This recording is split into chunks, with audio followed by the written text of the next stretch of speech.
In today's video, I'm going to talk about wipe-on polyurethane. I've talked about it in the past in one of the Craftsman's Corner videos, but I have two red oak tabletops that I need to apply finish to right now, and I'm using a wipe-on poly, so I wanted to go a little bit more in depth into the process.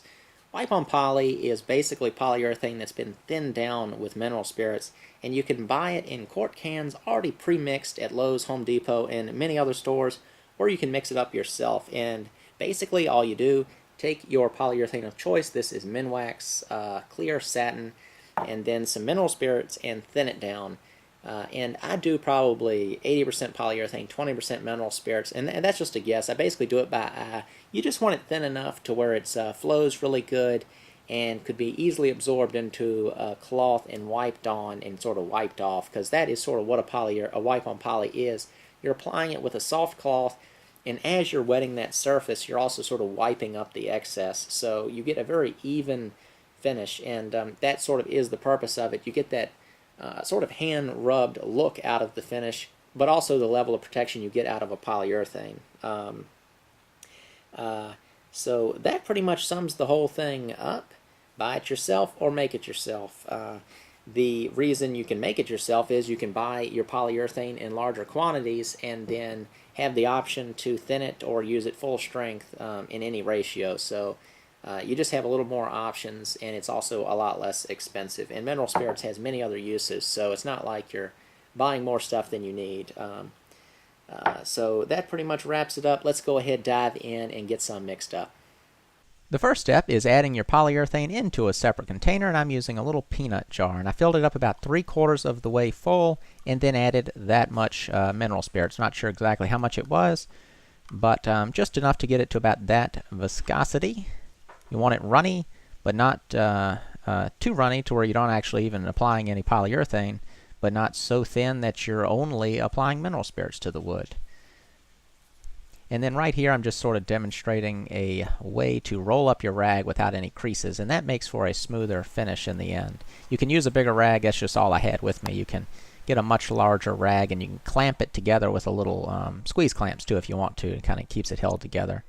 Then I go ahead and dust off the surface of the table with a brush and then hit it with a tack cloth, which is basically just cheese cloth with a little bit of tacky, waxy substance that picks up particles. For applying the first coat of finish, there's nothing to it. You just need to get it on. Most of it's going to get soaked into the wood anyway, so pretty much any way you can get it on there is good. But in general, just wipe it in the direction of the grain from one end to the other. And then this is applying the second coat, and then after this I am going to be sanding it. This particular table, I sanded the finish out after the second coat with 400 grit sandpaper. Sometimes you can use 220, 320, and then in other types of finishing you end up working it up all the way into some sort of polishing pastes and stuff, like lacquer finishes and stuff. But for this, I just used 400 grit sandpaper after the second coat. And after that, I didn't do any more sanding to the finish.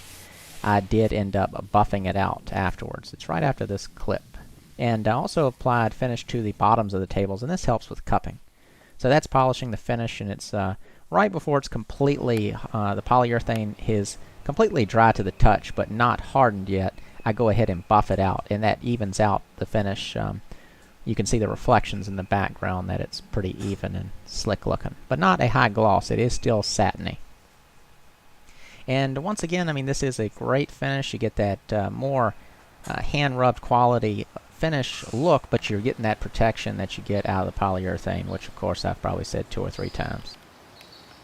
So that wraps up the whole process. To recap the steps, these red oak tabletops were first stained. You need to let the stain dry, then mix up your wipe-on poly, which is, like I said earlier in the video, about 20% mineral spirits to 80% polyurethane. I used clear satin, Minwax. Then you just go ahead and wipe it on. I usually go 2 coats, then I sand, and then alternate back and forth, sanding with a higher grit. On this table, I sanded with a 220. With that one, I sanded with a 400, since this one was smoother to start with. But between the before the last coat, I do go ahead and sand it with the 400 grit sandpaper one more time. Takes out anything that's in the finish, and then I apply that final finish, and that's what gets you that nice, smooth, durable finish. You get the protection of the polyurethane, but the look of a more hand-rubbed finish. So that really wraps things up for this video. Perhaps this is the finish for some of your future projects. With all that said, thanks for watching. See you in the next video. If you enjoyed today's video and would like to see more videos from me in the future, be sure to click the red subscribe button and you will get updates when I post future videos. Thanks for watching.